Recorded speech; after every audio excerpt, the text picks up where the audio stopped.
Top of the day to you, and welcome to this February the 21st edition of The Truth. I'm John Gordon. Another great show lined up for you today. We're going to be talking about the just completely ridiculous plan of Zohran Mamdani to just tax the hell out of New Yorkers. I think it's dead on arrival. The Epstein Files, they display some pretty well-known names. We're going to be talking about that. One of the newest casualties of the Epstein Files is the former prince known as Andrew. He is now under investigation in Great Britain for crimes against the state. The potential penalties are life in prison. He's in his early 60s. Then we're going to continue our coverage on Charlie Kirk's tragic assassination. There have been some interesting developments that you're going to want to stay tuned for. And then, of course, we've got our guest on in the second segment, Miles Spencer. He's an investor, entrepreneur, and founder of Reflecta. We're going to talk to him about how you can have a conversation with the dearly departed. You'll want to listen. It's really pretty incredible. And then Charles Goyette. He is an author, a commentator, a radio show host in his own right. He used to be on the radio with Ron Paul. Now he's gone solo. And we're going to talk a lot about the deep state. So it's very timely that we do that in conjunction with Charlie Kirk's death and other things that are in the news, like Epstein. Well, first off, moron. That's a good one. Oh, I didn't really intend for it to come out that way, but Zohran Mamdani. I like that.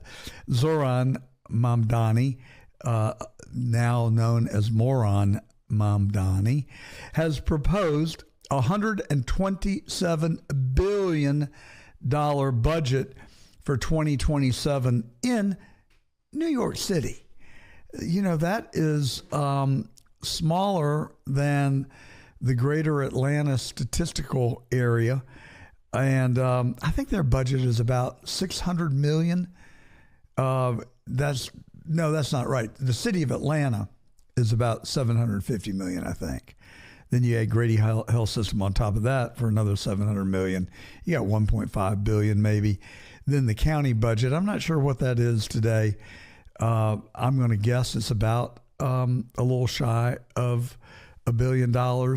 So let's just say that all of Atlanta, the 13 county, I think that we call it the statistical area. Let's just say that Fulton County, at least, of that statistical area is maybe $2.5 billion. Then you got to add in DeKalb and Cobb and Henry and probably Gwinnett. So, you know, maybe I'm going to this is a wild guess, but I'm going to say maybe $5 billion for the greater Atlanta statistical marketplace. That is if you just look at what we would consider metro Atlanta. Then if you get outside and look at the big belt that surrounds Atlanta, it would be greater than that. I think there are 13 jurisdictions in the statistical area, but if you zoom out, maybe it gets up to a greater number, like 30 something sticks in my mind. Anyway, my point is this. Manhattan is much smaller than that area that I just described, and the population is probably roughly the same. That's 5 billion versus 127 billion. The plan includes the potential for a 9.5% property tax increase that affects 3 million residents and 100,000 commercial properties. But that would require the state government to raise the taxing limit that is currently in effect. Mamdani Moron frames this property tax hike as a last resort if the state won't adopt higher taxes on wealthy residents and corporations. He's got a problem there because the governor, she's not feeling it. New York City's current revenue tools include property tax. That's the only tax the city can raise without Albany's approval, and the city level income and corporate taxes, which are already among the highest in the United States. Raising property taxes by 9.5% would generate a whopping $3.7 billion, nowhere near the $127 billion. But critics say that this disproportionately hits middle income and working families and homeowners. So those are the people that Mamdani was supposed to be looking out for. The administration also plans to tap the rainy day fund to bridge part of the divide in the budget and what's available. So what we put forward was what we characterized as actions of last resort. I described them as last resort because we have a broken property tax system in this city. We have one that can barely stand up in court. And my goal is to reform that system to what we are hoping for, what we will spend every day looking towards, is working with Albany to increase taxes on the wealthiest and the most profitable corporations such that a fiscal crisis is not resolved on the backs of working and middle-class New Yorkers. It's really stupid. One of his problems is that Democratic leader, Governor Kathy Hochul, opposes broad tax increases on the wealthy residents, and that creates a standoff and the pressure of a deadline that is looming. Local critics warn that a property tax hike on the middle-class New Yorkers could worsen cost of living pressures already at play and fuel out migration. That would encourage people to leave. If they're illegals, that would be a good thing. But where are they going to go unless they go home? Real estate and budget analysis debate how much the state's participation in taxing the wealthy is necessary or feasible given political resistance. Whew. Wow, I'm telling you. What does this all mean for New York City residents? The cost of living and housing affordability remain the central issue. And people are going to have to understand the property tax changes are going to affect rents as well, home ownership decisions, and city budgets long term. The long-term ideological contrast are the progressive big spenders versus fiscal conservatives. So Mamdani is not off to a particularly good start. I think he is showing that he truly is a socialist at best, a communist at worst. He wants to tax the rich, and I guess that's defined as somebody who's got a job and owns property. And then he's going to give it away to other people, probably those people who voted for him. So if you listen to The Truth, you know that I have been very measured, yet clear in my belief that something is more than what we've been told about Ms. Guthrie's disappearance in Arizona. Savannah Guthrie's mother now has been missing for almost a full month. They don't appear to even have any leads. We've got one person on a Ring doorbell camera that we cannot tell much about them. Yet with all the might of the FBI and the local sheriff, they are coming up empty. So I have been saying that I feel that the media attention on Ms. Guthrie is disproportionate to her stature. I mean, true, she is the mother of a well-known person, but she herself is a private person. She's not a public figure. And so you look at what could be the motivations for this. It could be money. There has been a ransom demand. It could be retaliation. Maybe it's something that Savannah Guthrie said on television that is causing this person or caused this person to take Ms. Guthrie. Or it could be that they just tried to burglarize her home thought she wasn't home, encountered her, and then had decided that the easier course was to take her with them. I don't know if Ms. Guthrie is still alive. I hope she is. I pray that she is. I hope that she's unharmed. But certainly with every passing day, we become less and less optimistic. So I keep asking myself, what other motivation could there be? Now, I'm the first person who has speculated on this as far as I know. And I don't want to start any false rumors because this is not even conjecture, okay? It really is not even conjecture. I'm not saying that this has happened.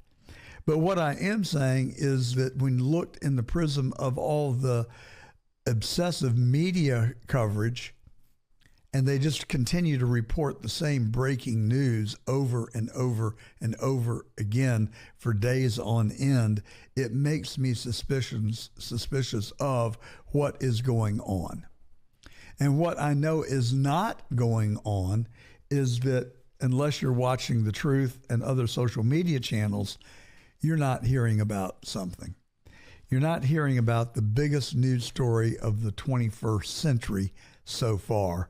And of course, that would be the Epstein Files, which were just released over a week ago. 3 million documents.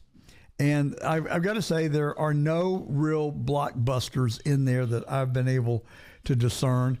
A lot of innocent people have been named, and a lot of guilty people have been named. The problem is, we don't know which category to put people, because there's nothing in the files that really point to one person as someone that has done anything wrong towards a female of under the age of majority. Names like Bill Clinton and Donald Trump, Elon Musk, Bill Gates, Richard Branson, all are in the Epstein Files, but there's no inference that they have done anything wrong. They're just in the files, which is what I've been saying for the last 6 months, that one of the problems with releasing all these files is that you could hurt a lot of innocent people. And I think that is what we're seeing to some extent. Now, one person who does not get a free pass is Howard Lutnick, because he went on national television and made a big deal of the fact that he and his wife went over to Epstein's house, their next door neighbor in Manhattan, and Epstein gave him a tour of his crib. And in the process of doing that, they went into a room with a masseuse's table. And Lutnick looked at Epstein and said, "Hey, what is this here for?" He said, "Oh, I get a massage every afternoon, and it's the right kind of massage, if you know what I mean." Well, Lutnick was so highly offended that he and his wife politely exited, said they had to go, they were late for another engagement, and that they were leaving, never to return again.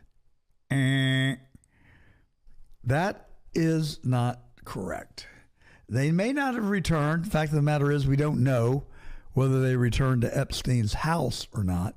But we do know that Howard Lutnick wrote Epstein an email and said, "Hey, my wife and I and our 3 kids are going to be in the Caribbean this weekend. Maybe we could drop by." Would it be drop by for tea? I'm not sure. But the things that are coming out in recent days and weeks about Epstein and the circle that that surrounded him are just pure evil. The exploitation, not of young women, but of little children. It's disgusting. It is despicable. There are allegations of cannibalism. And I just don't even want to go there. It's so hard for me to even say these words and contemplate these things. But it's real. And the documents do reveal that. And there have been a lot of people who have paid a steep price for their association with Epstein, like the Sultan Ahmed bin Sulayem, former chairman and CEO of DP World, a Dubai-based global ports and logistics giant, he had to step down from his job after emails in the Epstein Files showed a long-time association with Epstein. Thomas Pritzker, the chairman of Hyatt Hotels, that's Governor Pritzker's brother, resigned, acknowledging terrible judgment for maintaining contact with Epstein and his associate, Ghislaine Maxwell. Now, the problem is that I have not read where any of these people have been accused of having of engaging in wrongdoing with girls under the legal age. And if they didn't do anything toward, then it is really bad to drag their names through the mud just because they knew Epstein. I mean, think about who you know. Who do you know that could be engaged in illegal activity? Maybe you know somebody that has a drug habit. That's illegal. Maybe you know somebody who's dealing drugs. Maybe you're a dealer. That's illegal. Maybe you know someone who works at a house of ill repute. Maybe you know someone who manages or owns a house of ill repute.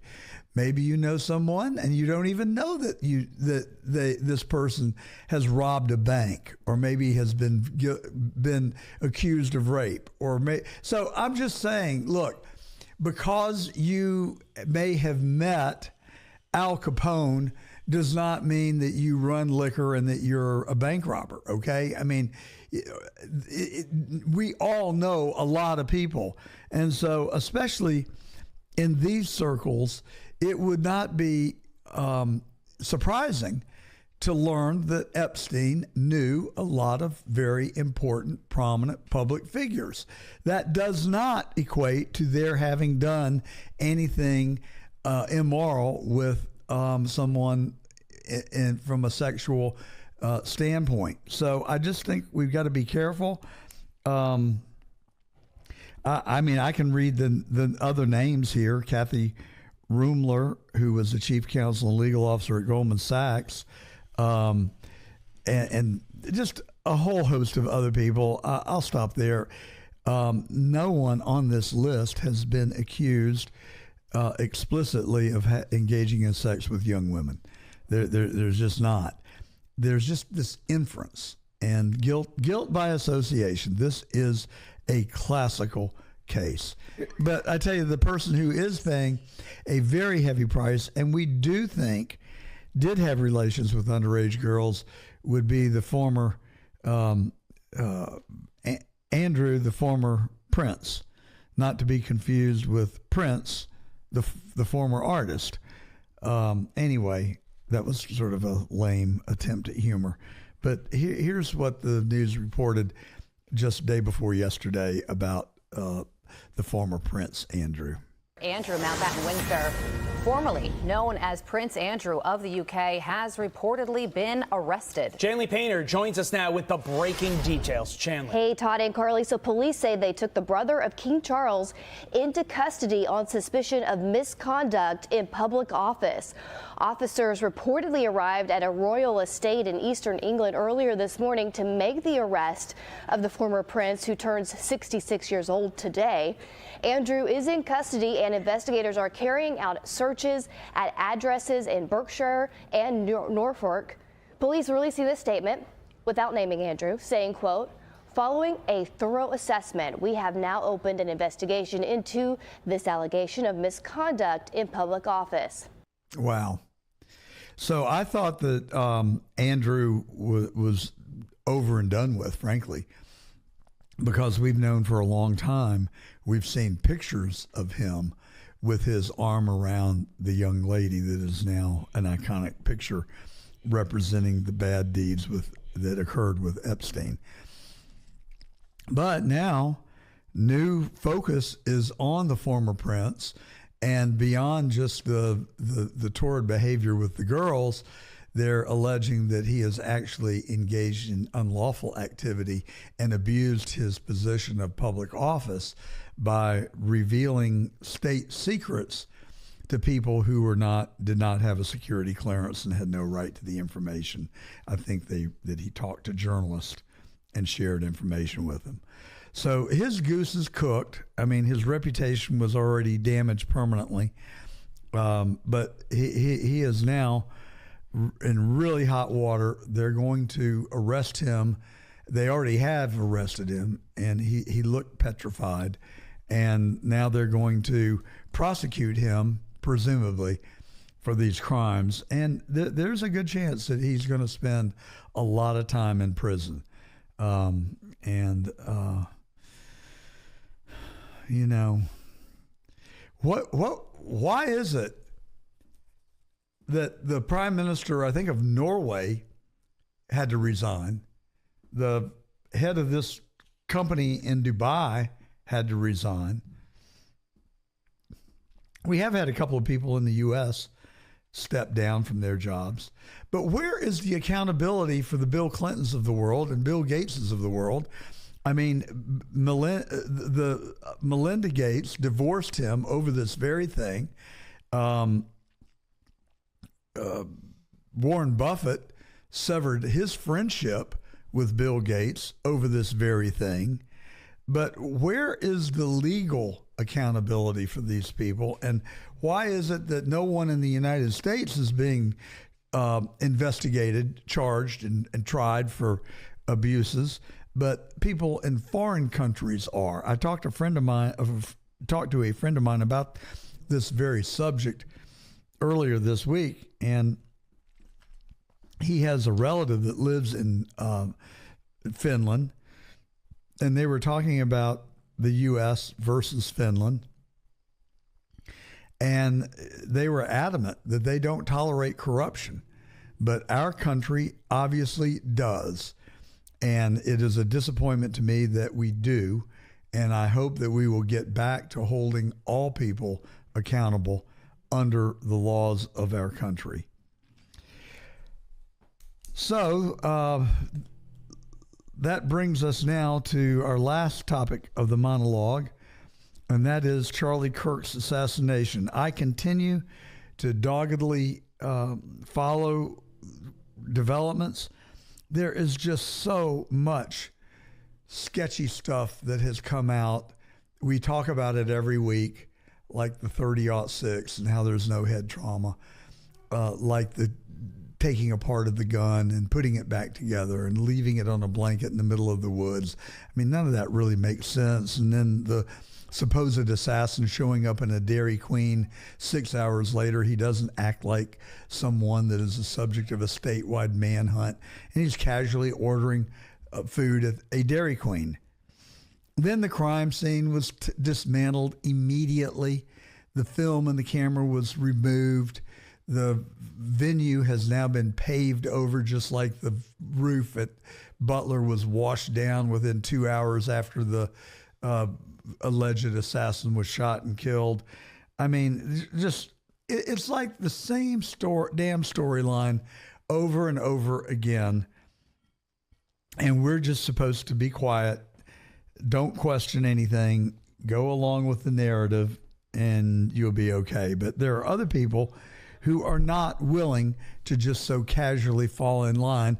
And here is one of them, Zach DeGregarious from Wolves and Finance on YouTube. Then it turns out that Erika Kirk starred in a movie that was never released that was filmed at Fort Huachuca. Erika's mother, Lori Franzfei, runs multiple companies involved in Department of Defense work, specifically with technology with ties to Fort Huachuca. So let's go through all of this. Blake Neff, Andrew Colvette, Brian Harpole, Erika Kirk, and Lori Franzfei all have ties to Fort Huachuca. Can we just stop here for a moment? Can we all stop pretending that this is normal? There is nothing normal about this. You are telling me that this nonprofit organization has all these people in leadership with relationships with the military. But not just the military in general, this one specific fort in Arizona. Fort Huachuca is special because it is the location the Army trains people in intelligence work. they train people to work undercover. So why do all these people at Turning Point have ties to Fort Huachuca? And why were several of them seen there in the 2 days leading up to Charlie Kirk's assassination? So then all sorts of stuff has come out about Erika Kirk and her family. Her father was admittedly an employee of Raytheon in Israel. Her mother admittedly had ties with the CIA. And Erika had this project called Roman Angels that was supposed to help orphans.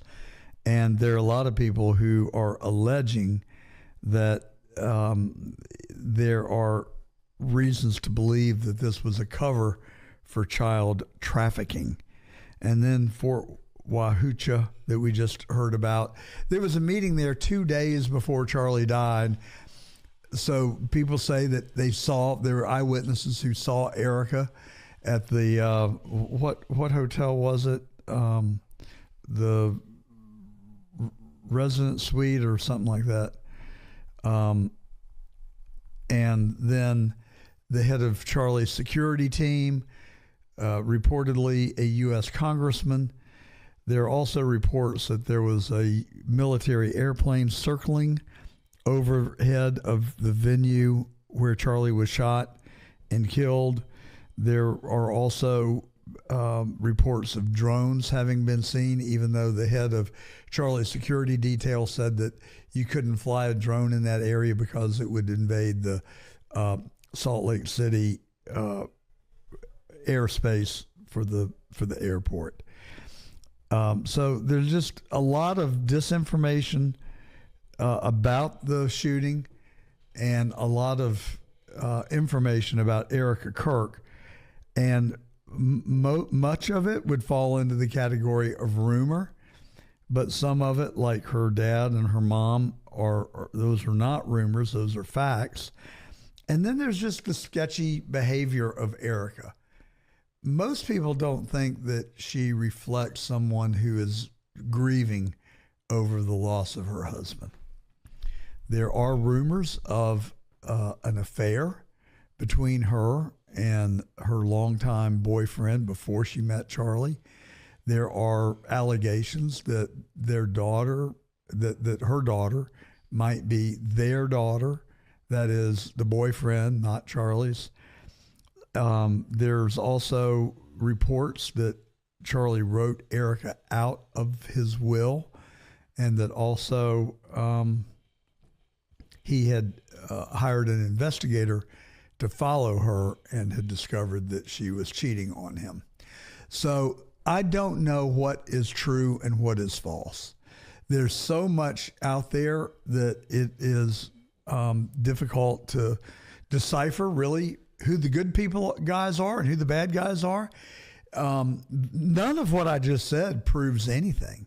It does not certainly prove that Erika participated in or helped, assisted in the killing of Charlie, but it certainly does provide ample reason to question and to look.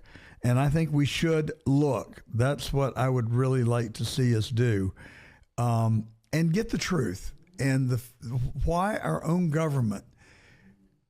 How could our own government have been involved, and if so, why?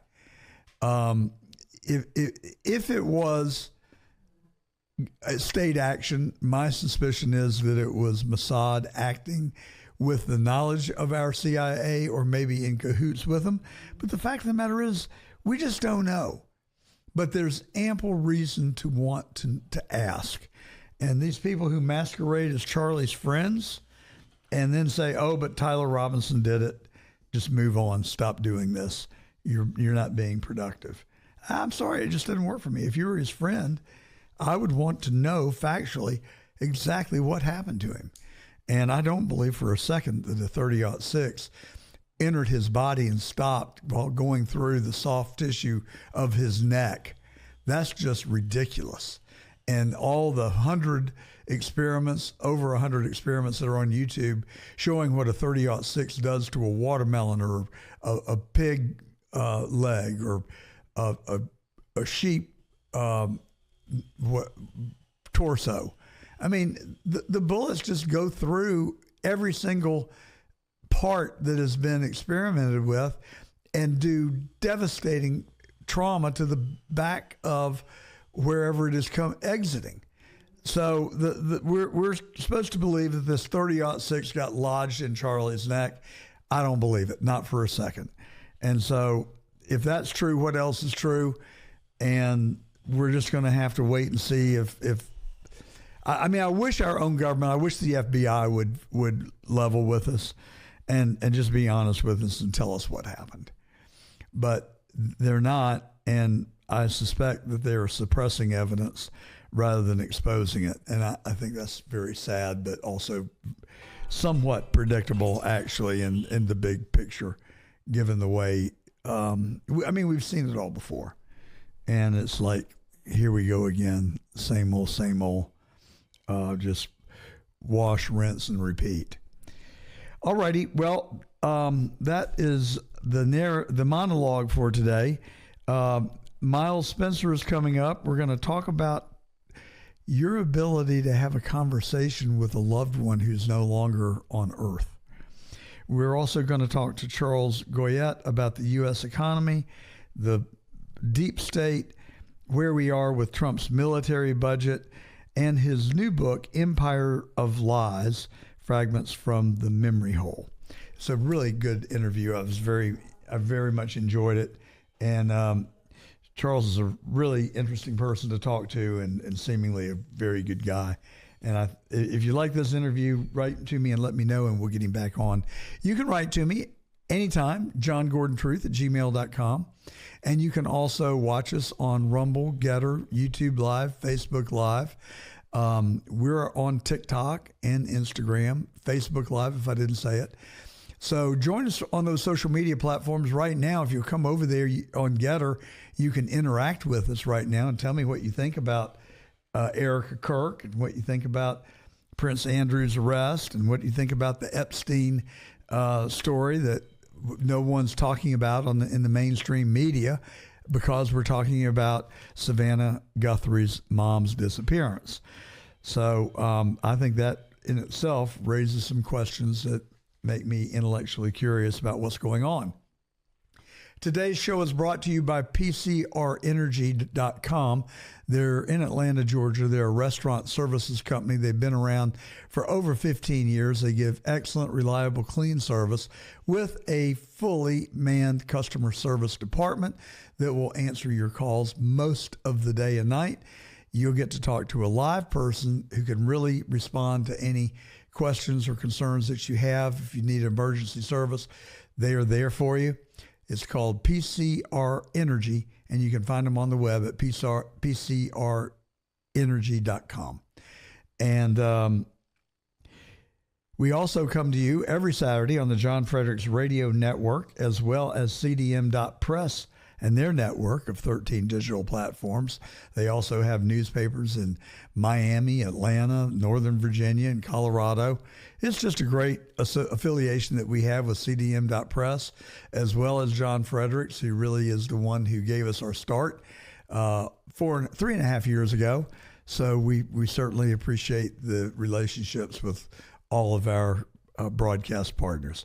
So with that, let's get straight to Miles Spencer, and we're going to talk to the dead, maybe, sort of. It's my pleasure to welcome onto The Truth today an author, an adventurer, and an entrepreneur, Miles Spencer. He shares his last name with my middle son's first name. Miles, welcome to The Truth. Thanks for having me. So you're a unique individual. You walked across the desert in Saudi Arabia. I remember watching a movie. I don't remember what it was, but they got lost in a desert and they were trying to figure out their way back to civilization. And they said that, if you tried to walk in a straight line, one leg is more dominant than the other. And after, a day or two, you'd actually just end up walking in one great big circle. How did you avoid that tendency? Wow, I did not have that little nugget. I thought it was just from disorientation rather than one leg shorter than the other, but I'll go with it. Yeah. Look, camels always know where they're going. Mm. And even though we walked, we'd have a camel beside us when we weren't riding a camel. So the reality is, we knew where we were going. There were some decent navigational assistance as well. So when I think about all the potential places in the world that one could go and adventure, why in the hell would you want to hike across the Sahara Desert? That makes no sense to me.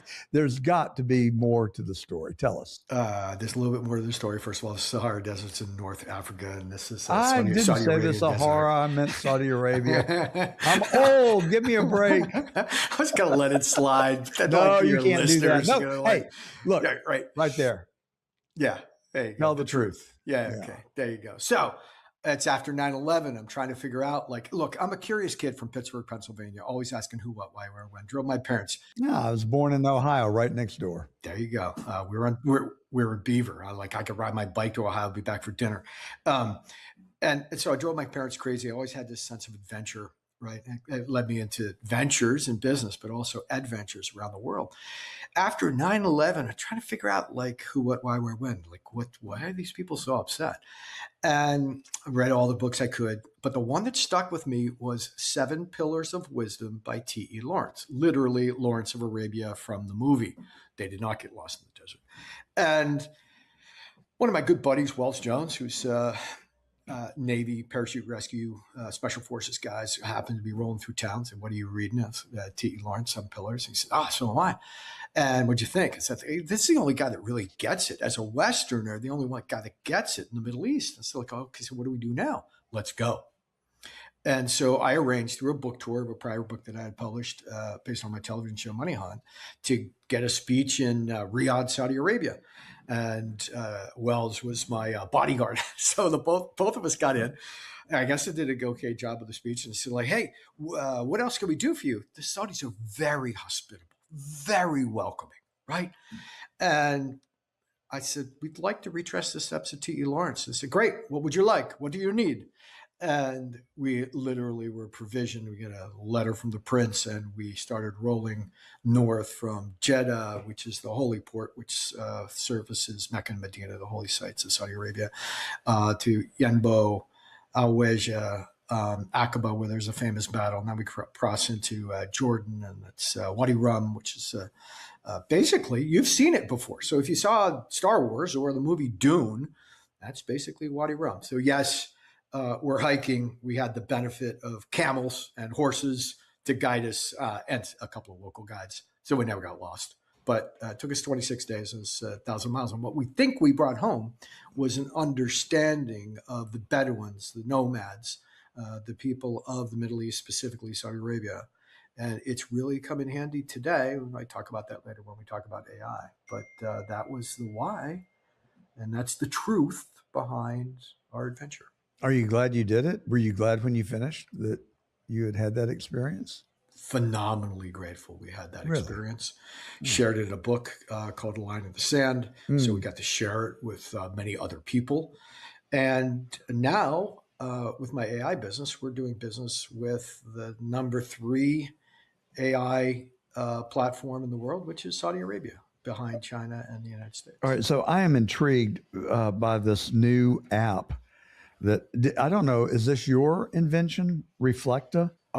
Credit goes to my co-founder, Adam Drake, and myself, who have always been about legacy and values and storytelling and passing those stories on to future generations. Because let's face it, when a person dies, literally the entire library of their stories just burns, right? I mean, you've got a shoebox upstairs, right, of different things that might help with memory. But Adam and I had long been writing about legacy and values and tracking our family history and keeping those stories. And all of a sudden, the technology was available 9 months ago, and we created the business. Okay, so you basically, what Reflecta does, you were telling me before we came on, that you can actually sit down and have a conversation with someone who has departed from this earth, and the app captures their personality somehow. And so it's like a reincarnation. Is that too much of an exaggeration? Let me unpack it for you, okay? Please. First of all, we're not bringing anybody back.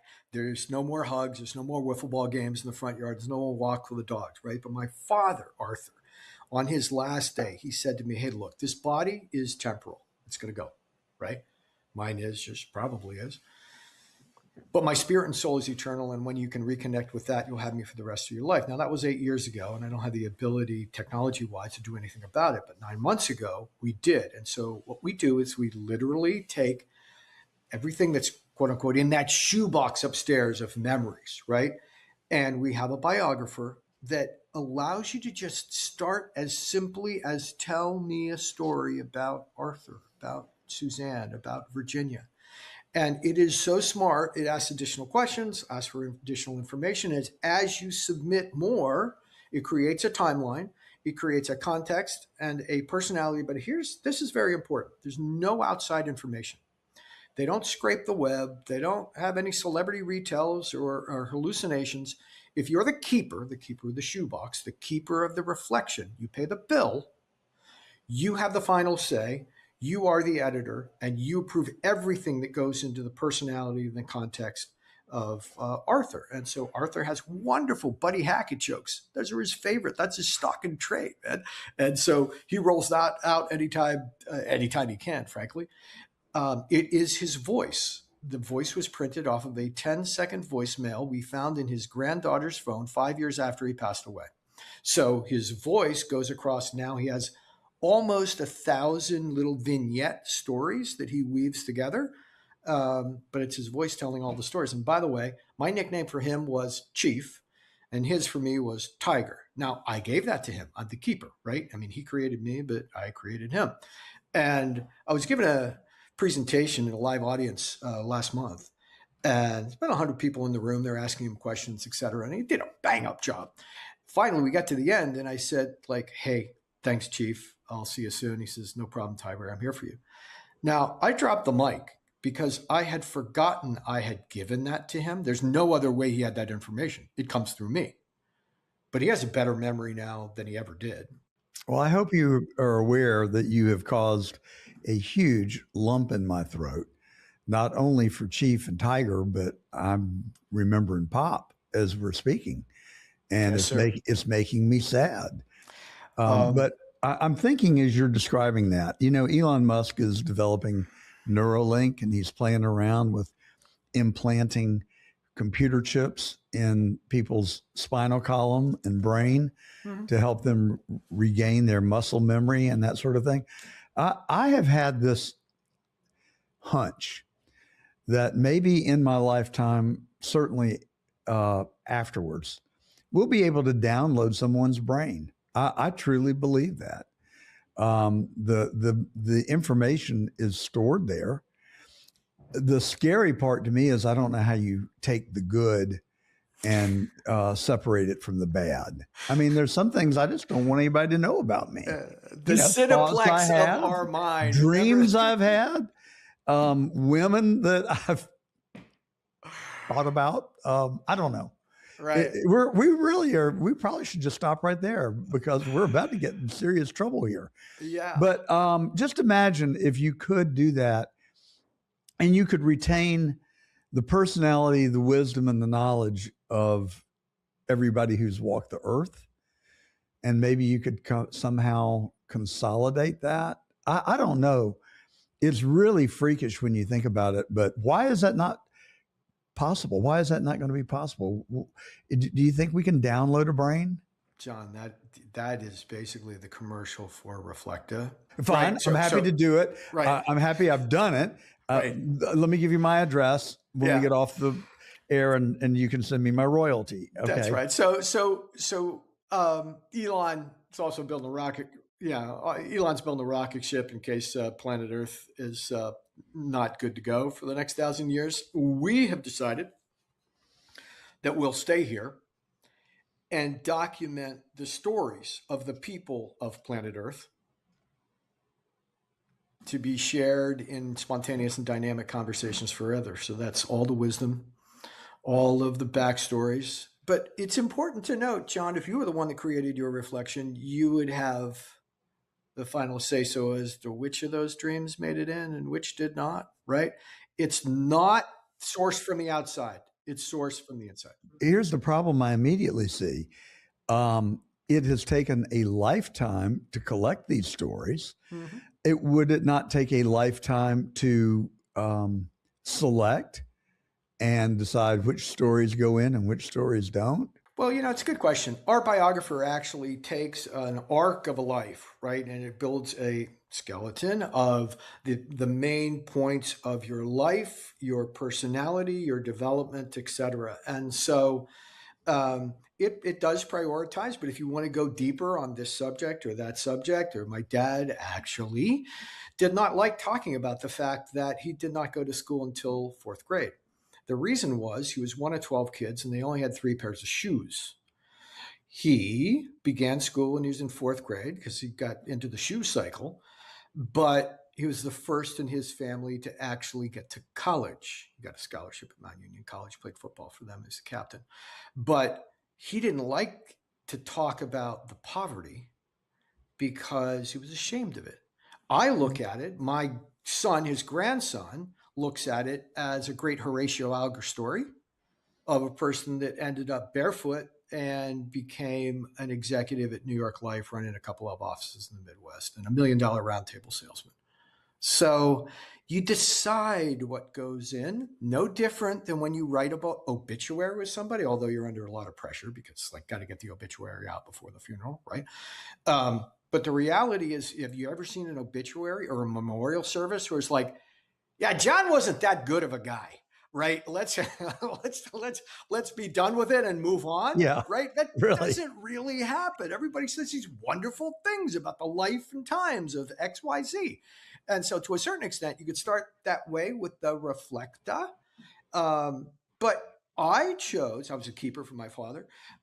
I chose to include the barefoot story, because it showed his grit and his resilience. And though that was a legacy I wanted to pass on to his grandchildren. So how does someone find Reflecta and I'm thinking purchase it maybe? Yeah, so reflecta.ai, that's Reflecta with a K, like reflection, but with a K, reflecta.ai.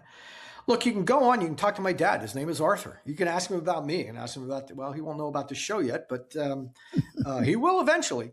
And you can get a feel for what it's like. Virginia is my co-founder's grandmother. Wonderful story, ballerina in Europe back in the 40s and 50s. And she's got these phenomenal stories as well. And so you talk to either one of those, or you can just start talking to our biographer.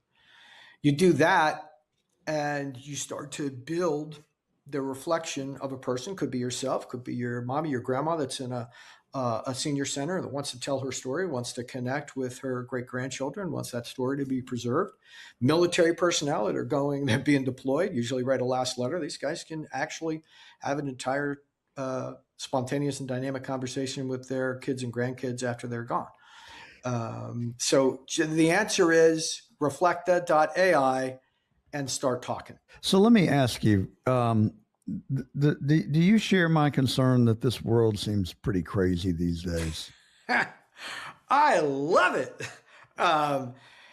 Yeah, sure. I have a pretty clear understanding of what I can control and what I can't control, and most of it is beyond my control. What do you suppose Chief would identify as the 2026 top story of the year as we sit here in February thus far? What would you pick? What would Chief pick?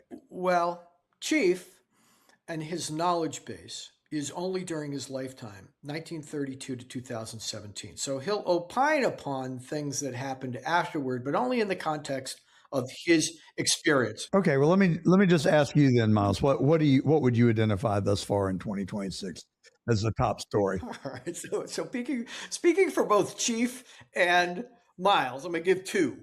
One is the fact that Chief Arthur has had 9,560 conversations with people in the last 30 days.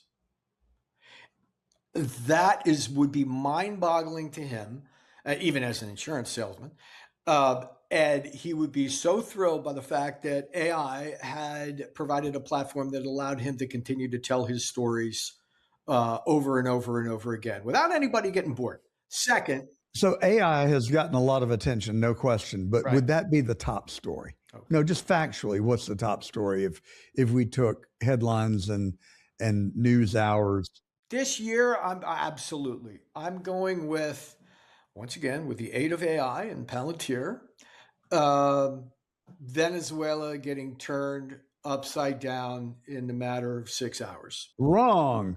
Anthony, go to Grok and ask what's the top story in 2026 so far. Let's see what Grok says. I'm going to say that I think it's Epstein.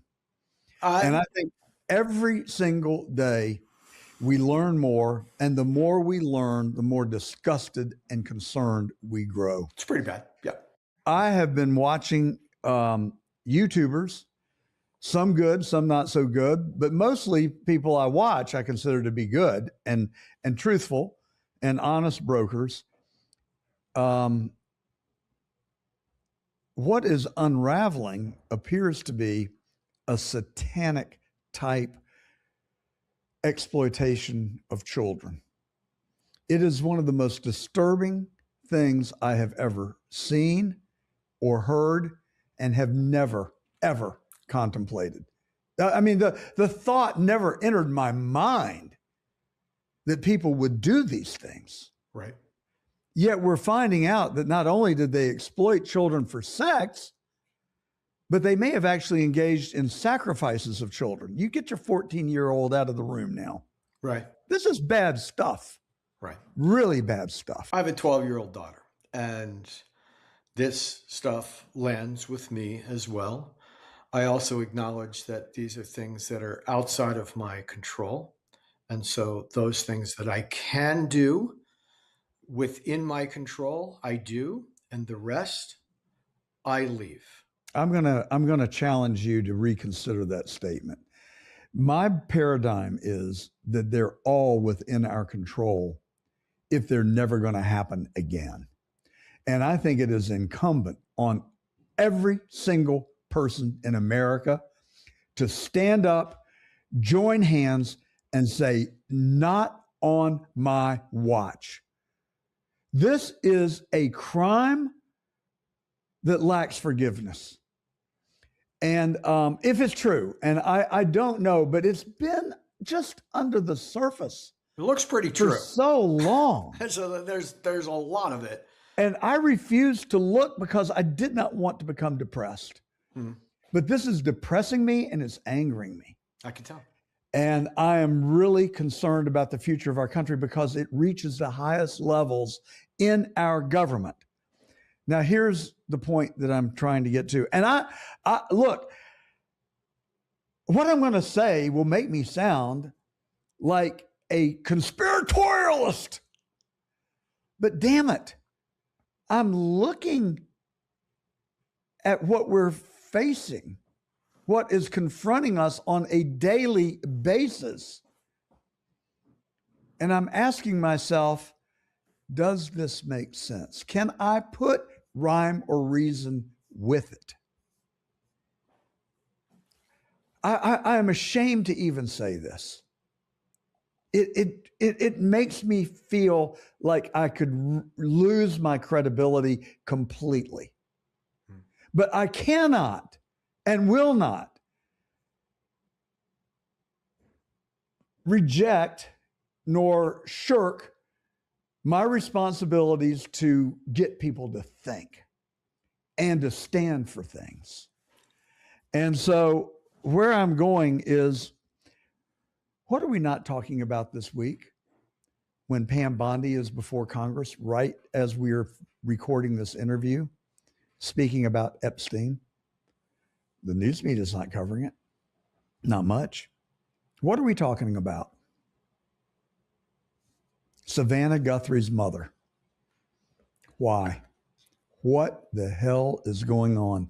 And I will just tell you that I have watched every news feed I can get because I really like Savannah Guthrie. in spite of the fact that she works for that bad network.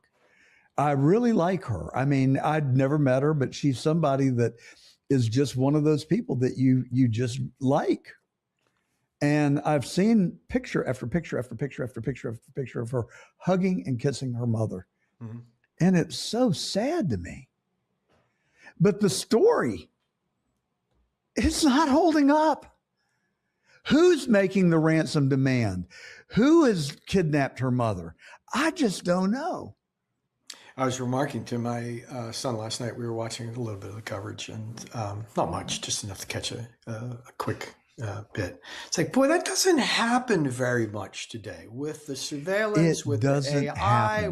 There's a lot, it's hard to get lost today, and it's even harder to get lost with, with somebody else that doesn't want to be lost. Yeah, it's hard to do. You don't see these stories much anymore. And that was my only comment to my son. It's just like, we're living in a world where this is very hard to do. No question. And I just, I'm looking at it. I'm trying to stay grounded. I'm trying to stay rational.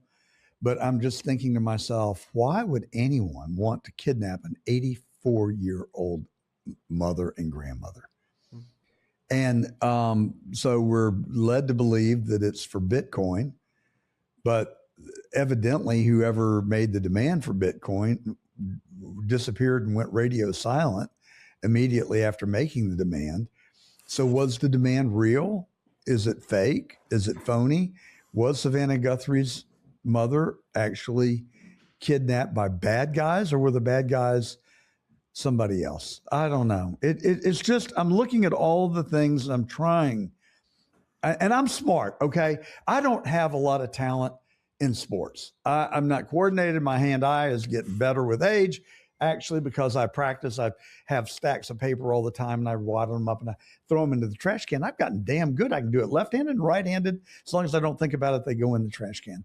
But I'm just saying, sports has never been my forte. Okay. Even though I've been athletic and I want to be good at sports, just not. But I'm smart, and I can reason, and I can problem solve. Those are my real strengths. I can't problem solve this. I cannot connect the dots. So I'm searching for answers. Oh, it was the son-in-law. He didn't get along with his mother-in-law. I don't know. No, it's a ransom note. Sometimes there is no answer. I just don't know. But I am genuinely concerned. And if it weren't for the fact that possibly the biggest news story in the 21st century is Epstein, and that we just got 3 million documents dumped last Friday night, and then Savannah Guthrie's mother is kidnapped. I don't know. And we're not talking about Epstein right now. Right. I don't know. What do you think? Do I need to, this bartender at a restaurant I go to told the owner they were barbing with one another one night. They just kid each other relentlessly. And she said, "Oh, don't worry, Mr. Tom, the bus is coming shortly. They'll take you back to the home." Should I get on the bus with Tom? That's pretty funny. You founded Money Hunt. It was a precursor to Shark Tank. And now you've got this wonderful app called Reflecta. And you've hiked the Saudi Arabian desert, and you wrote a book, A Line in the Sand by Miles Spencer. And Wells Jones, yes. Our second book comes out this month. It's Havana Familia. It's the same type of crazy adventure, but it happens just south of us in a place that's getting very interesting, and that is Havana, Cuba. Yeah. And so what's your thought? Is Cuba next? Oh, yeah. Look, it was founded by, the revolution was by the Fidel and the Comandantes. Anybody who was on the boat, it's the name of grandma that arrived in Cienfuegos and was part of the revolution. That they're still running it. They're called the Comandantes. So they're all 95. And, the people are starving. nothing works, the power outages, garbage in the, there's no garbage in the streets actually, because it's all eaten. Okay. There's no garbage in the streets because people go around and take the garbage and make a stew out of it. But the comandantes are probably like, it's not so bad for us. We know, shame on Russia and Cuba or China for not having taken better care of their minions in Cuba. Well, you could actually say Spain if you want to go back to the beginning of the 19th century. And frankly, the mob has their hands dirty as well. It was basically, the mob was formed in 1928 in the Nacional Hotel, and until 1958, it was a great run. They brought tourism and commerce to Cuba, and people were enjoying a better life. Now, I'm not condoning the commerce that they brought, but I'm just saying I think the United States will be better stewards and will take better care of the Cubans, because I saw a video just last week of a guy who just jumped on an airplane in Fort Lauderdale and flew to Cuba and spent a week videoing it. It is mired in the 50s and poverty prevails. So I think, the Democrats, they're so virtuous. Let's go to Cuba and help these poor people. But it's also strategic for our national defense, as is Venezuela and maybe Colombia and maybe someday Mexico. I don't know. Not advocating for any of that, but if it happens, it might be good for the people. And we'll leave it at that. Miles Spencer, thank you for coming on The Truth today. I hope you had fun. We covered some pretty heavy stuff, didn't we? John, it was great. Thank you. Thank you. My pleasure. Our listeners and viewers know that we spend a lot of time talking about the deep state. Well, Charles Goyette is an author. He's written 4 books, no less: The Empire of Lies, The Dollar Meltdown, The Last Gold Rush Ever, and Red and Blue and Broke All Over. Charles, welcome to The Truth. Tell me, please, what is how large is the deep state? How do we define it? Great question, John. Nice to visit with you. I call the deep state, I try to do a taxonomy of all these things. What's the establishment? What's the deep state? What's the permanent government, and so on? I call the deep state the executive arm of the global American empire. They're the ones that make it work. They're not elected by anybody, but and people understand that the deep state is people like Alan Dulles, that was the head of the CIA, that conducted regime change operations in Iran and all over the world. What about in the United States? Did he affect regime change in 1963? Isn't that the $64,000 question? It's sure something funny went on there, and he insinuated himself, although he had just been fired by Kennedy, he got himself somehow or another appointed to the Warren Commission, and he effectively ran the whole thing from inside. Well, I can answer the question. I'm 99.9% sure that he did. Yeah. And, I've been advocating for 4 years that we try these people in memoriam. Lyndon Baines Johnson, Alan Dulles, J. Edgar Hoover, and that we unceremoniously rip their names off the buildings that remember them. And damned if Trump isn't doing just that, but not in a contentious, combative way. They just closed the Hoover building in Washington. It's not going to exist anymore. And he thinks that Dulles Airport should actually be the Donald J. Trump Washington Airport. I fully endorse that idea. So now all we have to do is rip Johnson's name off the interstate in Dallas, and we've pretty much accomplished my mission. Yeah, I don't understand. If they could tear down the statue of George Washington, why can't we get rid of LBJ's name on the interstate? Well, he was a particularly vile human being. It was vulgar and vile beyond belief. I've got a friend that is of some renown that was his press officer, and it just bugs me that he still brags about his affiliation with LBJ. I mean, that's like bragging about having an affiliation with Al Capone or Jack the Ripper. I mean, I just don't get it. I think it's shameful, frankly. That I don't get it either. And I will tell you something else. If the American people had known the truth about Kennedy's assassination shortly after November 22nd, 1963, the Vietnam War wouldn't have happened. There was a non-incident supposedly that took place, a naval incident in the Tonkin Gulf in August of 1964, less than a year later. It was known at the time to have been a fabricated incident that did not stand up to investigation, and yet it was used by President Johnson as the pretext, the Tonkin Gulf Resolution, as the pretext for the Vietnam War, which killed 58,000 Americans and maybe 2 million or more Vietnamese. And it wouldn't have happened, John, it wouldn't have happened. Charles, what is the matter with these people who continue to jump from one war to the next under false flags, as you're describing? I mean, I tell you, I've really intentionally refused to look at 9/11. I just didn't feel I had the capacity to study and read and understand another conspiracy theory. But damned if it didn't find me when I saw Kurt Weldon, former congressman of Pennsylvania and then chairman of the House Intelligence Committee, who claims that Building 7 did not fall on its own. It did not fall because of a weakened foundation from the Twin Towers, a football and a half field away. But instead a controlled demolition, which is the considered opinion of most architects and engineers, maybe all, that have looked at it.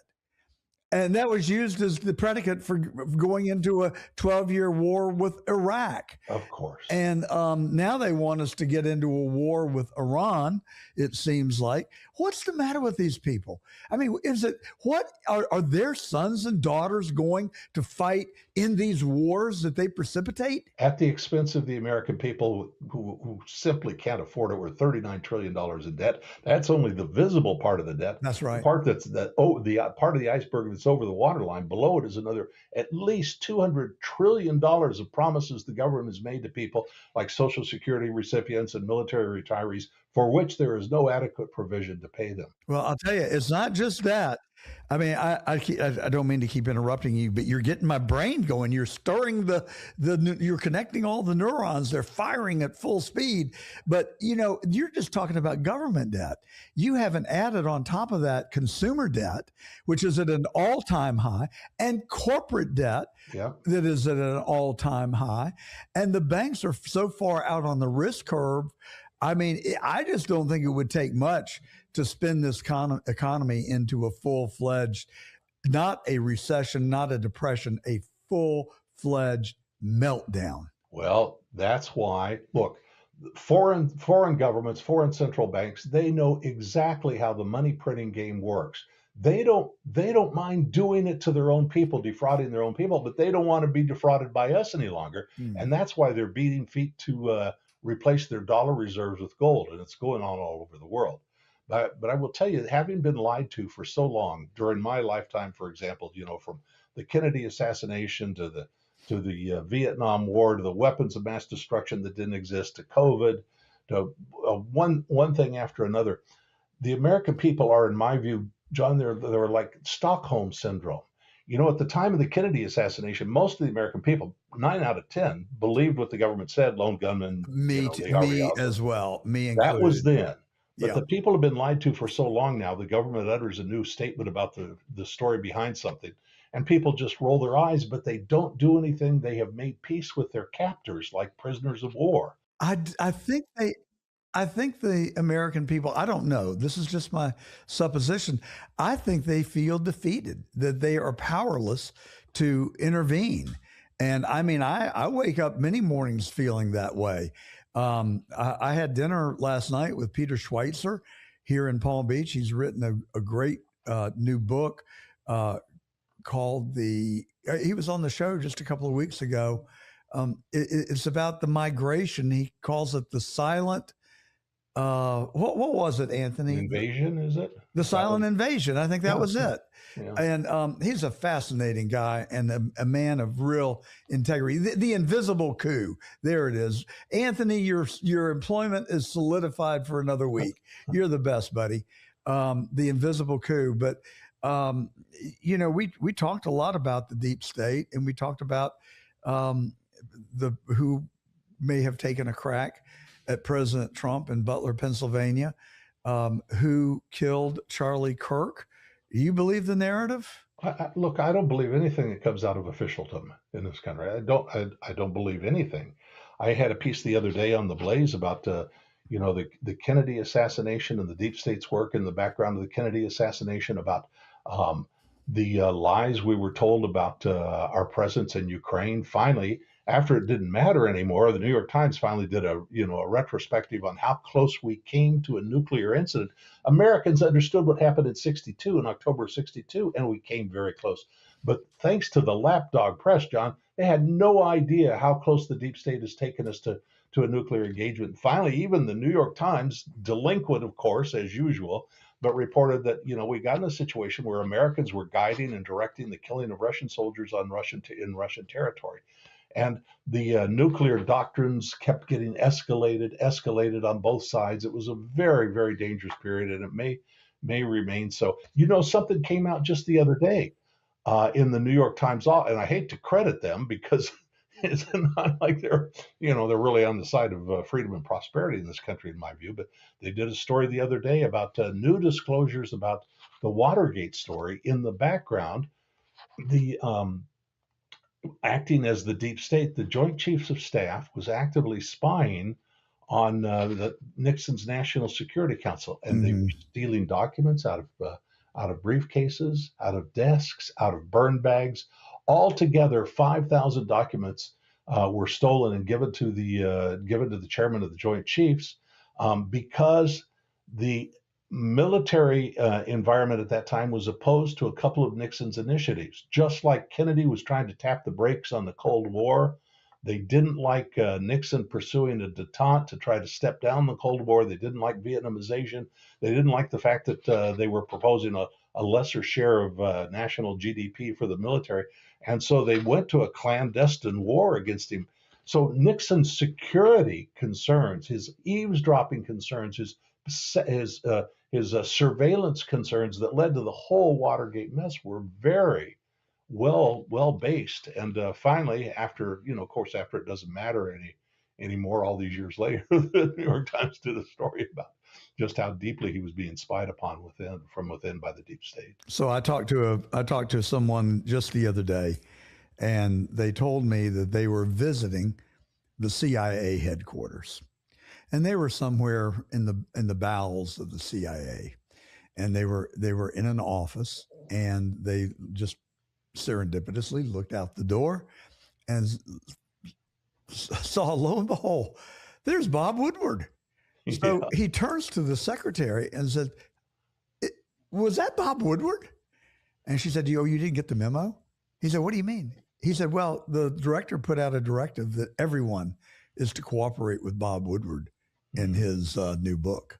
Mm-hmm. And so here's a journalist roving the hallways unescorted, no intelligence officer walking with him, directing where he can go and can't go, a full backstage, full access pass, evidently, to our national secrets. Well, there's something sketchy about his background, too, as you probably know. Naval intelligence officer. Yeah, and it's ancient history now, maybe, but people that are interested should surely find out about it, because it does not seem apparent that he showed up on the Washington Post with no reporting background, no journalistic background, suddenly landed the biggest scoop in the world and had the assistant director of the FBI leaking to him to run the story. It was clearly, at least in 80% of it was a deep state operation. Anyway, but I want to mention one other thing. As long as we're on the deep state, let me mention this, because I know sometimes when I talk about these things, and I talk about guys like Dulles and Clapper and Brennan that lied to Congress and so on and gotten off scot-free for doing so, people think, well, the deep state, that it operates only at the highest levels. It's the directors of the CIA and the heads of national intelligence. And that is not true. They're petty minor bureaucrats all the way down the bureaucracy that feed off the growth of the deep state and looking for promotion and to ingratiate themselves. And I'll give you a case that, of course, you will know well, which was in Trump's first term. Lieutenant Colonel John Vindman was on the National Security Council as a staffer. What an idiot. He's the one that led to the first Trump impeachment. And what was his gravamen? What was his complaint? He went to Congress and he said, well, I was very concerned that President Trump wasn't following the consensus foreign policy of the interagency. Oh, my head almost exploded.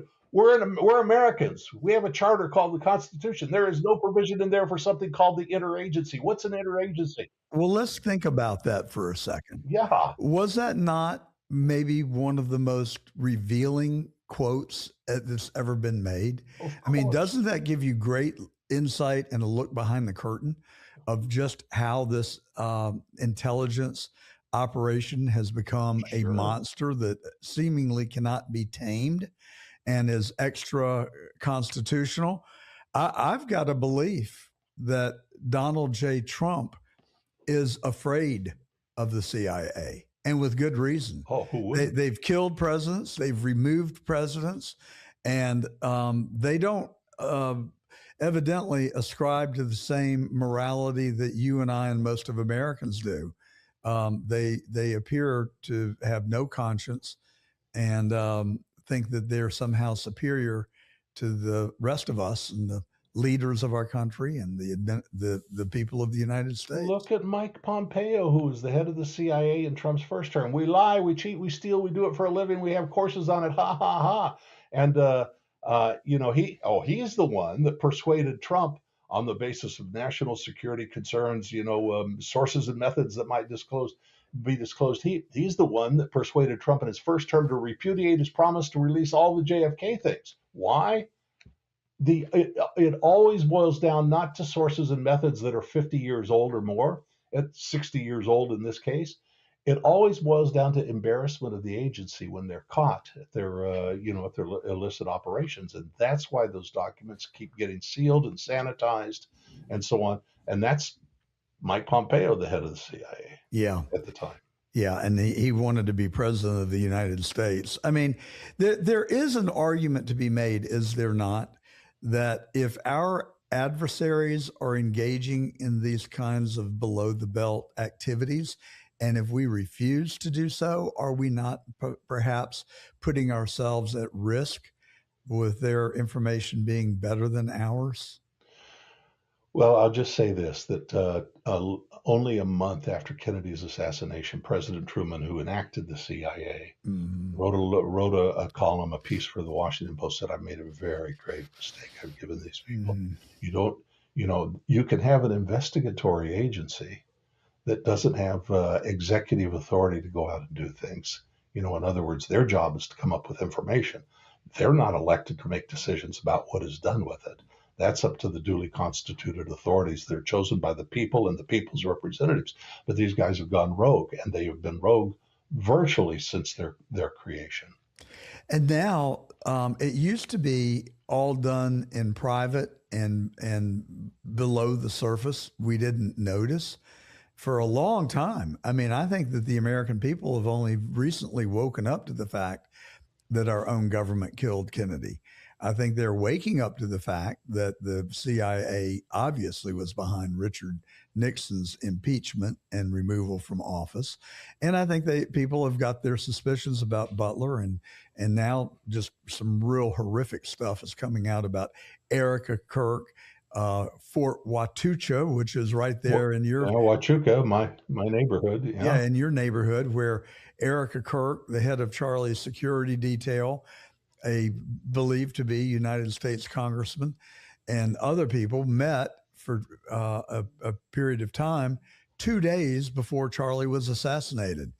And there are was allegedly a military or some kind of aircraft circling above the venue where Charlie was, and that there were drones. And the head of his security denied that there were drones, saying that he lacked the authority to deploy drones. Well, who did deploy the drones? So there's just an abundance of sketchiness that is coming out. And couple that with the fact that Erika Kirk's dad worked for Raytheon in Israel, no less, and that her mother has admitted ties to the CIA. So it just smells to high heaven. Why would anybody want to get rid of Charlie Kirk. Now, I can see why Israel would, because he was distancing himself. And they offered him $150 million, according to the most recent rumors. But they kind of have the ring of truth. We're told that Netanyahu was on the call, and he was offered $150 million to soften his rhetoric, to be blindly supportive of Israel. And Charlie basically said, go to hell. You're not going to bribe me, and I'm not going to stop telling the truth.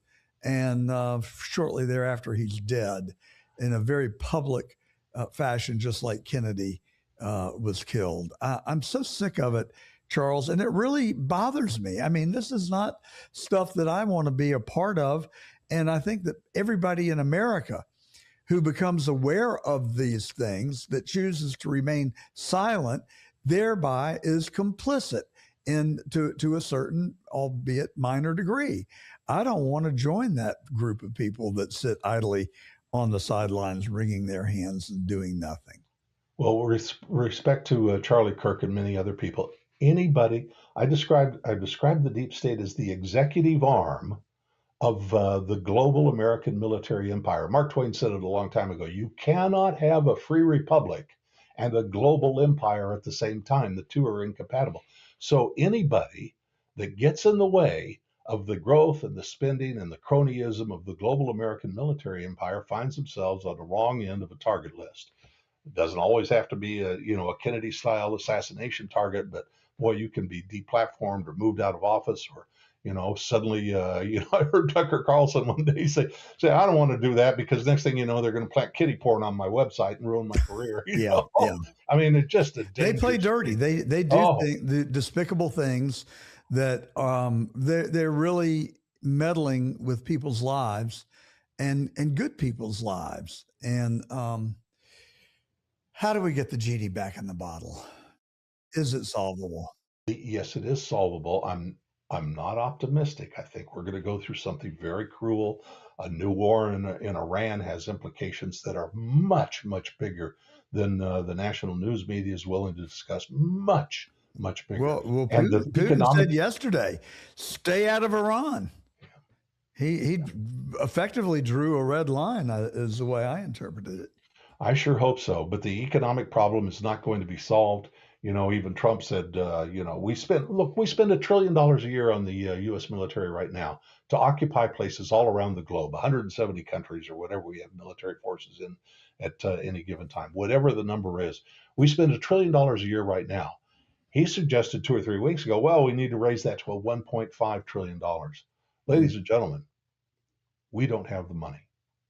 We don't have the money, and a severe reckoning is coming. How many times do you need to kill somebody? Yeah. I mean, $1.5 trillion when we're already over $1 trillion. I guess people wanted to get it above $1 trillion so they could no longer say that interest on the national debt was our highest line item, because I don't know where it is now. I think they're probably effectively tied, but we are in really serious times. It's winding down. We have a calamity in our very, very near future. Very near. In fact, it's unfolding right now before our eyes, and you're going to see it in the bond market. Look, America spends so much money, as the biggest debtor in the world, that we have been dependent on the kindness of foreign strangers to buy our bonds, to loan us money. When they buy treasury bonds, they're loaning us money for 10 years, 30 years, whatever it may be. Well, just to give you one example, not too many years ago, China was a major creditor of the United States. They had $1.3 trillion worth of treasury instruments. That means they had loaned us, in our desperate need to borrow, $1.3 trillion. In the last couple of years, that has been reduced now to in half, down to below $700 billion. People are fleeing the U.S. So what does the government do when that happens? Print money, baby. They have to either print money. If they raise interest rates, it kills the domestic economy. They raise interest rates. They have to borrow the money. The solution that's left to them is, as you say, it's print money. Or start buying our own bonds, which is they do that. They print money to do that. They love when they buy bonds, they do it with money that they made up that morning on a computer with a digital keystroke. Yeah. They credit themselves with money they don't have, and they buy the bonds with that money. Do you think they're just stupid, or are they evil? No. Or are they a combination of the two? Oh, there's, I've Or had this corrupt. conversation There's a so many third times. Well, option. I've always felt like I get in trouble if I were to say these people are stupid because they they can solve the quadratic equation formula. They're all educated and so on and so forth, but they're mesmerized, and it's crazy. I read a couple of years ago. I read a long interview with one of the heads of China's central bank.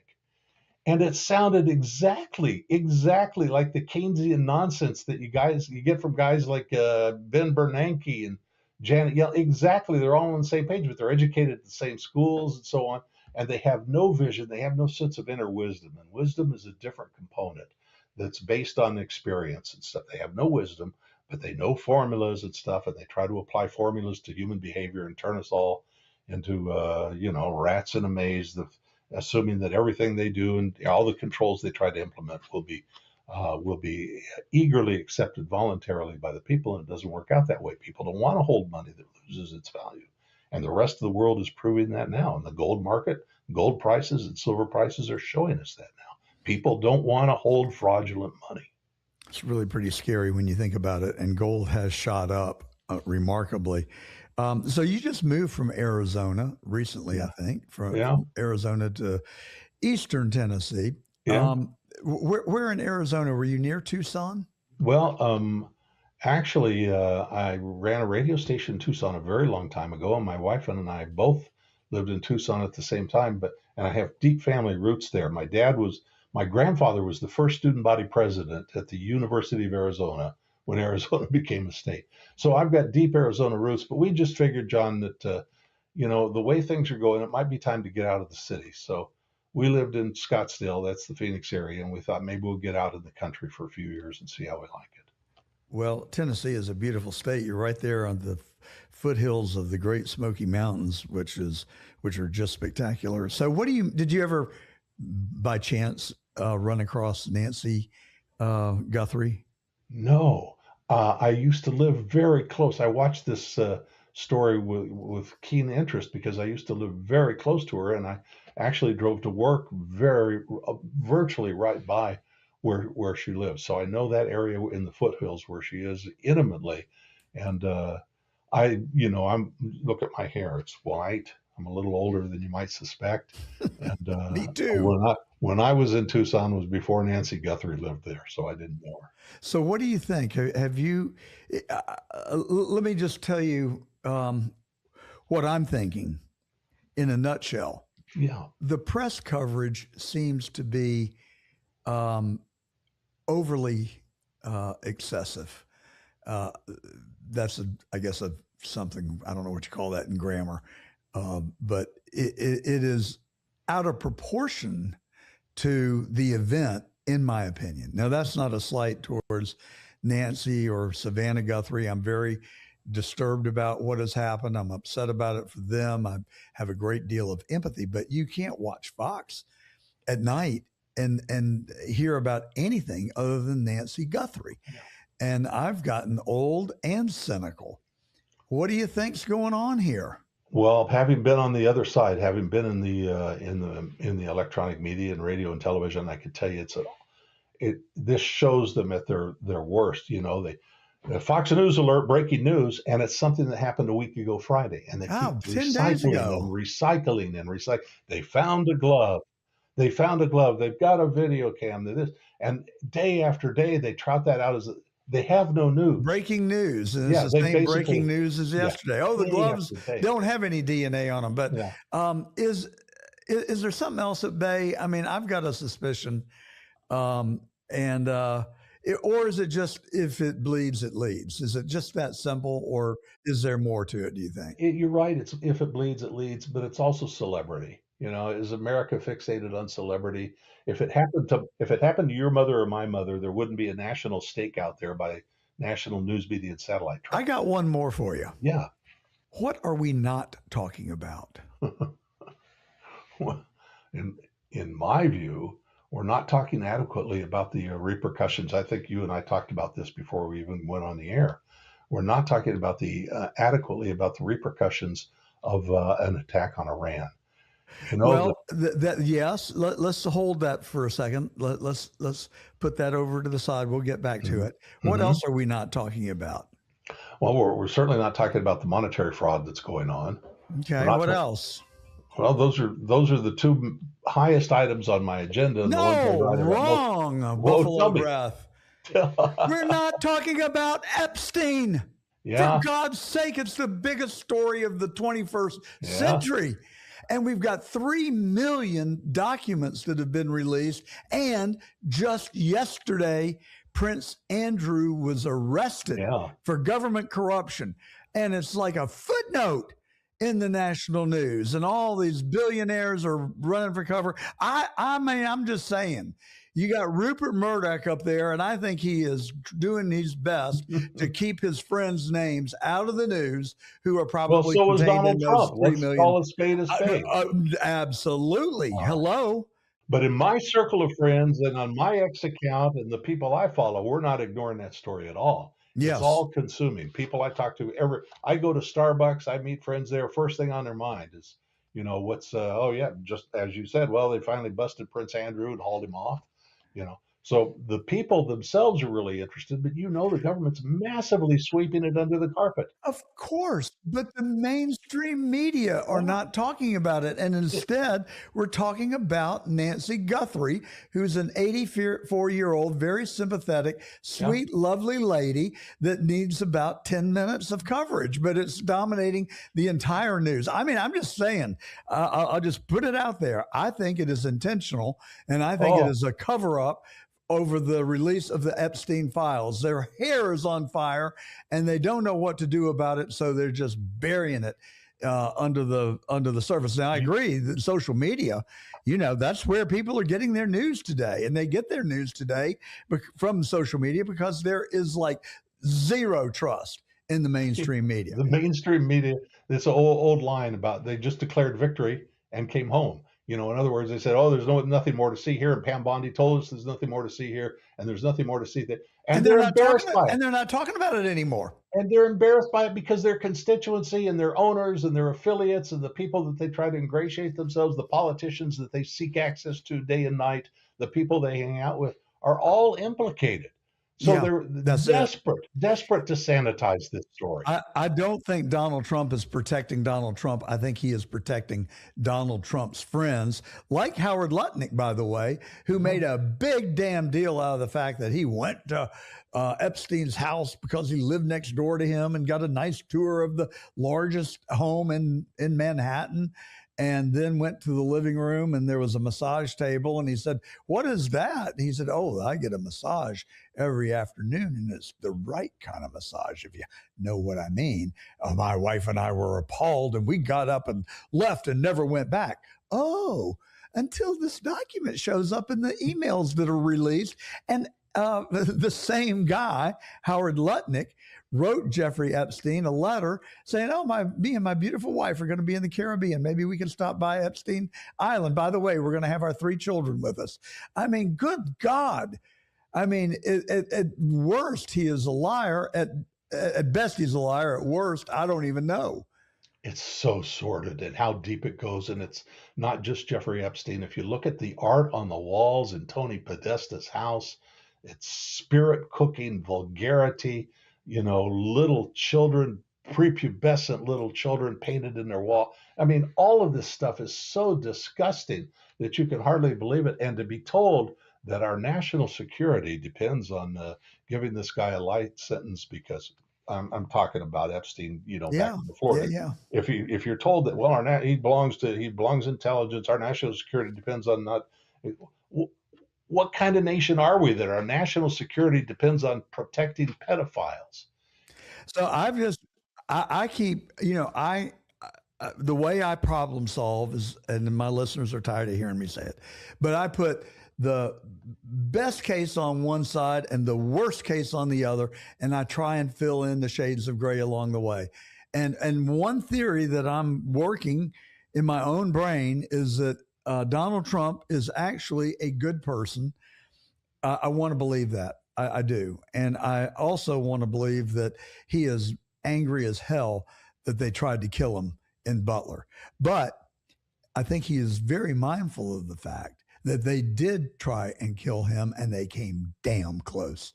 So I think that there's a healthy respect, not in a good way, but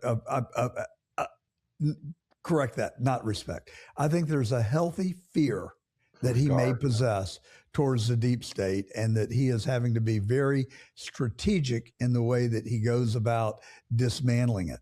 And I think that I think he is on the way to do that. We got Russia. We got proof positive that it was a lie.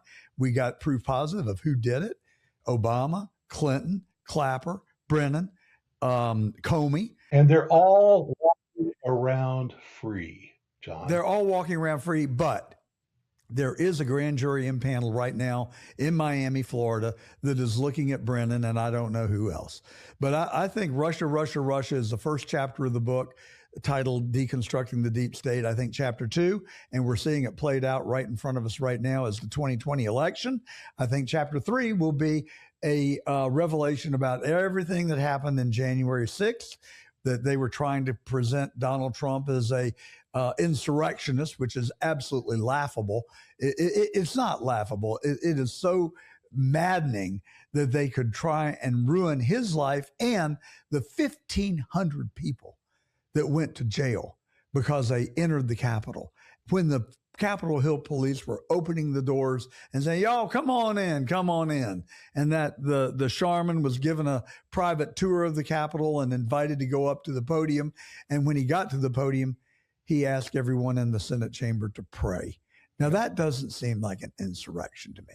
But Brandon Fellows, who's a 20-year-old, nice, funny, fun kid who sat behind Fauci in a Senate hearing and went, I mean, if you go YouTube it is hysterical. And he is mocking Fauci the whole time. Well, he went into the Capitol on January the 6th, gave himself a tour of the Hall of Statues, did not touch anything, did not break anything, did not act out. He was behaved perfectly well. He exited the doors 20 minutes later. And for that self-guided tour, he spent 3 years in prison, part of the time in solitary confinement. And they've just ruined and wrecked so many people's lives. This federal government is rotten to its core. And I think we need to organize a 2 million man march on Washington, and we need to show up at the gates of Langley and demand reform. Well, will you come? Probably. We're not going in. I spoke at Ron Paul's Capitol Hill on the Capitol steps about ending the Fed during his presidential campaign, and we had thousands of people out there. So if it's a good cause and the truth is at issue, sign me up. Well, I love Ron Paul. Now that you mentioned his name, I know that you all have a close friendship, and that you did a podcast or radio show together for many years. And my oldest son thinks that Ron Paul is just one of the greatest public servants to ever live. And I share his enthusiasm. And you know why I like him? 2 reasons. He's smart as a whip, and he tells the truth. That's my estimation. Would you agree if I got it wrong? I would agree, and I'd even add a third thing. And many people think it doesn't account for much, but character accounts for everything. I agree. Ron is a gentleman to his core. If you and I walked up to the elevator at the same time with him, he would take a step back to let us enter first. I mean, he's a gentleman from the beginning to the end. He's kind. He's considerate of other human beings. It's just a first-class human being, besides being smart and principled. Here's a guy that never took a foreign junket at taxpayer expense. Never. Here's a guy who returned a part of his salary to the taxpayers every year.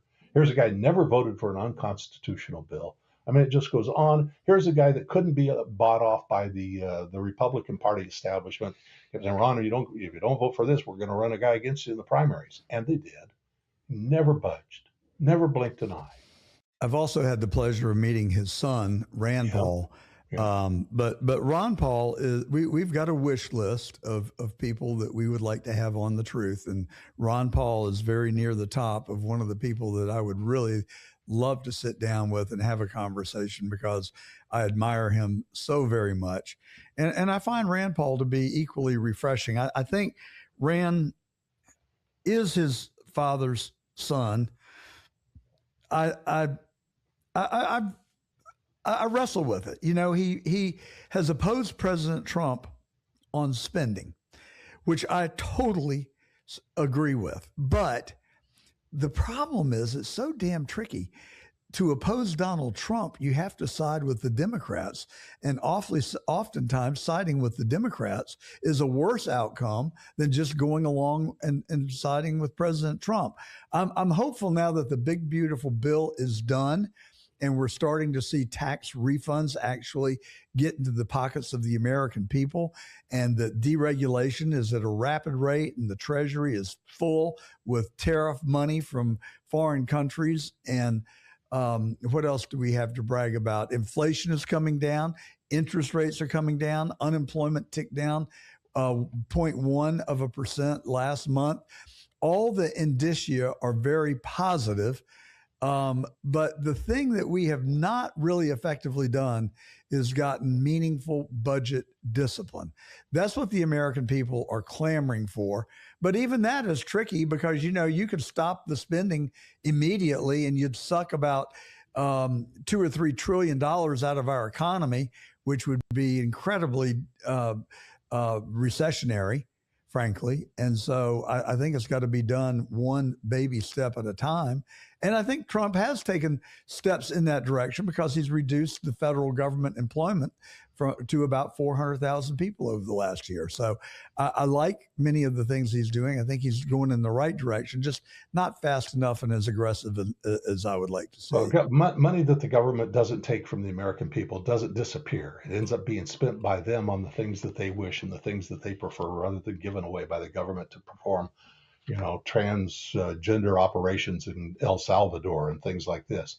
So I really think, John, that you've got to have more stand-up people, even at the cost of the strategic considerations. You know, the mainstream press and the intelligentsia in America said after Goldwater's disastrous defeat in 1964, they said, "See, you know, that's what he gets." And people on our side that understood the importance of fiscal responsibility say, "Oh, you can't say that stuff anymore." But yet, it looked like a visible setback. But it actually created the Reagan Revolution. Yeah. So it's not always what we see today instantaneously. There are longer term consequences of standing up against the might of the state or the consensus. So I applaud Thomas Massie. I applaud Rand Paul, and anybody else that stood up about this grotesque, in my view, spending. Leave the money in the taxpayers' pockets. Well, and I'm not a big fan of Marjorie Taylor Greene, the person, but I have to admire her tenacity and her guts. And, you know, I ran with Attorney General of Georgia with President Trump's endorsement. I really love the guy. I think he is a phenomenal human being, but he is not without his flaws. And I actually call him Donald the Great on that continuum I was talking about. And I also refer to him as Donald the Ingrate, because once he's done with you, and you're no longer viable in his eyes, or you're no longer helpful to what he wants.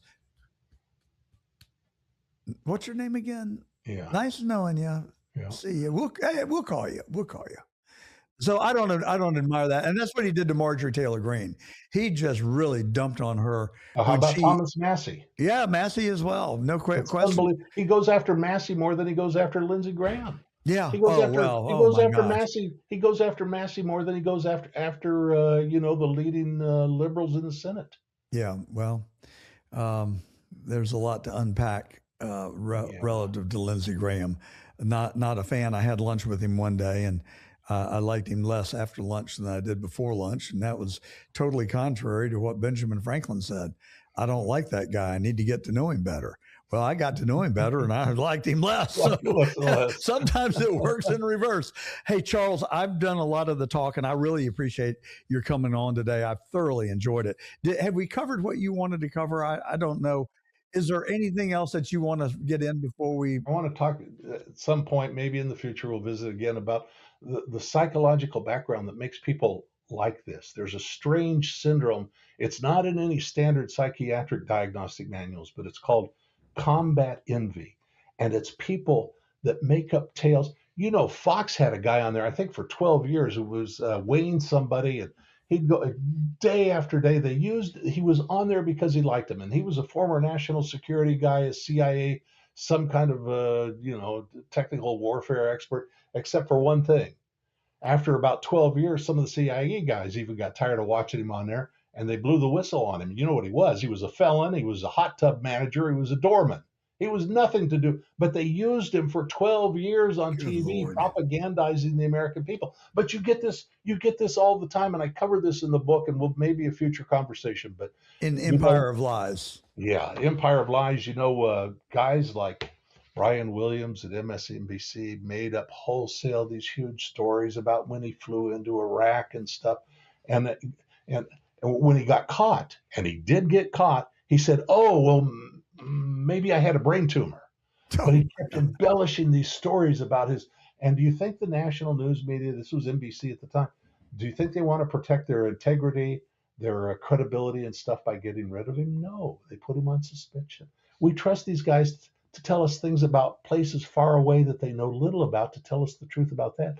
But about the things they know best, they can lie to us, and yet they keep their jobs.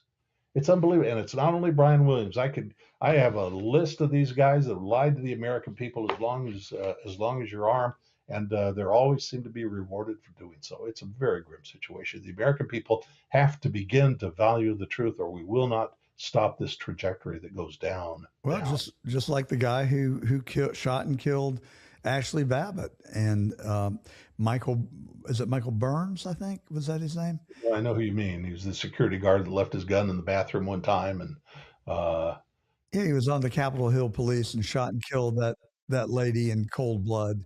He got a promotion after that. yes. It's really bad. It's bad, Charles, and we got to do something as individual citizens to push back on it. Charles Goyette, he's a New York Times best-selling author, a journalist himself, and just a real pleasure to talk to. Thank you, Charles. It's a pleasure, and I look forward to having you back on soon. Yeah, I enjoyed it so much. Thank you, John. It was great fun.